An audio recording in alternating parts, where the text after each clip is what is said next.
안녕하세요. 미랄팀의 유자영 자매입니다.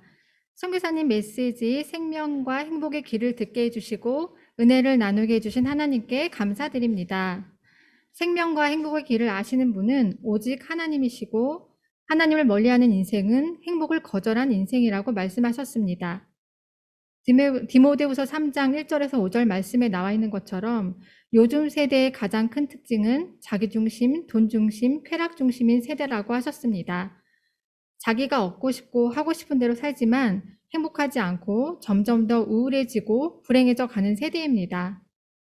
하나님이 없는 삶, 하나님을 잊고 버린 인생은 다 얻어도 잃는 인생이며 행복할 수 없는 인생이 됩니다. 선교사님께서 들려주신 다윗과 헬렌 켈러의 예가 은혜가 되었습니다. 헬렌 켈러는 19개월부터 시각, 청각, 언어 3중 장애를 갖게 되었습니다. 한 가지 장애만 있어도 행복을 느끼기에 현실적으로 어렵습니다. 표현할 수도 말할 수도 없는 그가 얼마나 우울하고 절망이었을까? 정말 행복할 수 없는 상황입니다. 그런데 그는 하나님을 나의 하나님으로 만났기 때문에 그의 삼중고가 문제되지 않았고 내 인생에서 행복하지 않은 날이 단 하루도 없었다고 놀라운 고백을 합니다. 다윗도 어린 시절 목동으로 있을 때부터 왕이 되었을 때도 늘 하나님과 동행하며 하나님을 나의 하나님으로 삼으며 살았습니다. 시편 18편 1절 나의 힘이 되신 여호와여 내가 주를 사랑하나이다. 하나님과 동행한 그는 왕이 돼서 부, 기, 명예를 다 누렸습니다. 그러나 다윗은 부와 기, 명예를 행복으로 삼지 않았습니다. 그의 평생 하나님을 나의 하나님으로 삼고 행복의 근원으로 삼았습니다.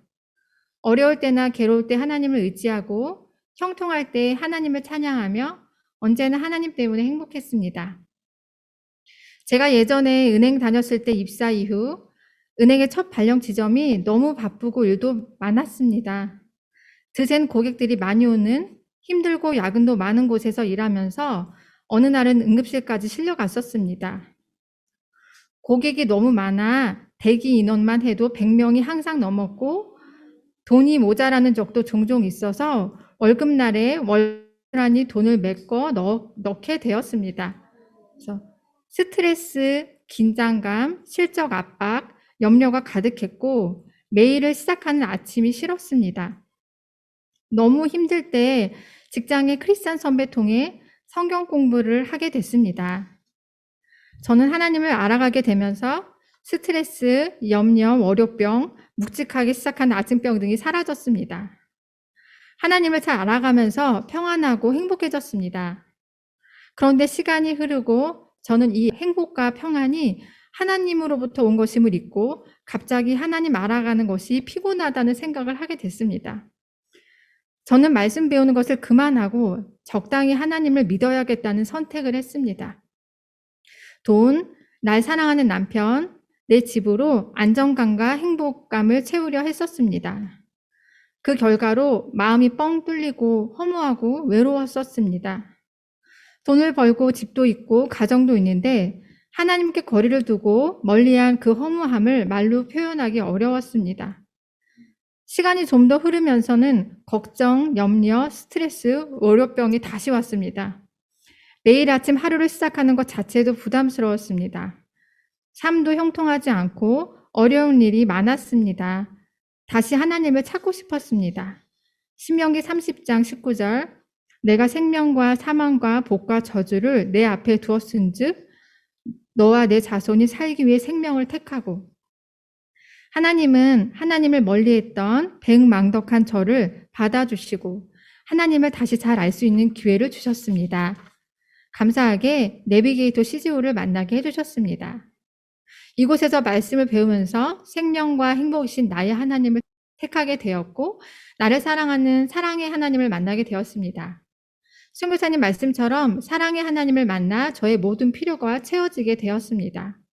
로마서 5장 8절 우리가 아직 죄인 되었을 때에 그리스도께서 우리를 위하여 죽으심으로 하나님께서 우리에게 대한 자기의 사랑을 확증하셨느니라. 하나님은 나를 너무 사랑하십니다. 하나님께서 창조하신 우주의 모든 크기, 넓이, 높이, 길이를 뛰어넘어 측량할 수 없이 하나님을 나를 사랑하십니다. 하나님은 나의 죄 때문에 죄가 하나도 없으신 하나님의 아들 예수님을 세상에 보내셨습니다.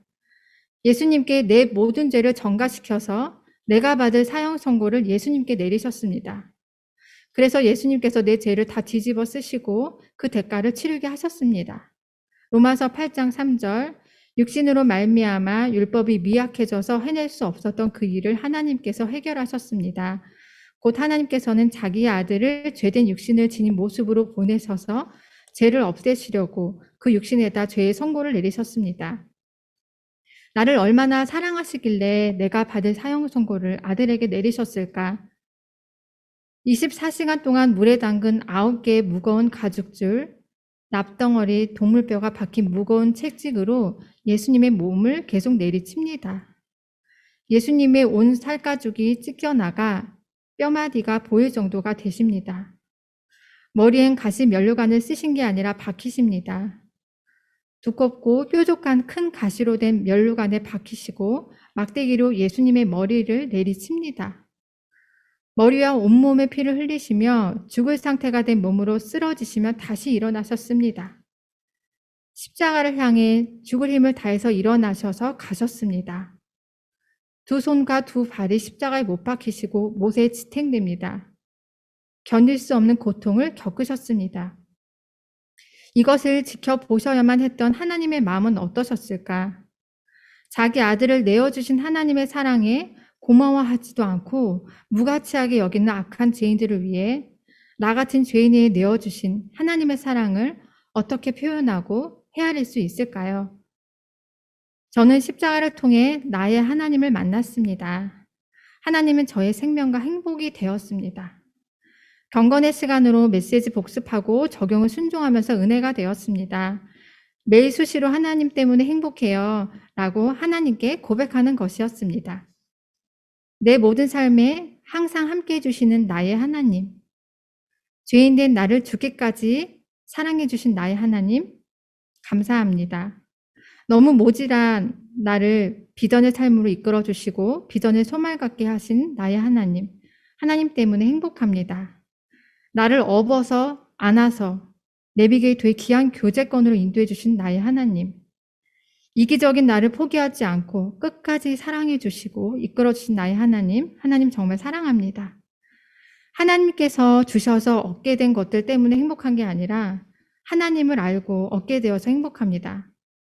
온 세상 다 얻어도 하나님을 잃는다면 행복할 수 없습니다. 이제는 나의 하나님 앞에 생명과 행복이신 하나님만을 선택하며 하나님을 가장 기쁘시게 하는 삶을 적극적으로 살겠습니다. 감사합니다.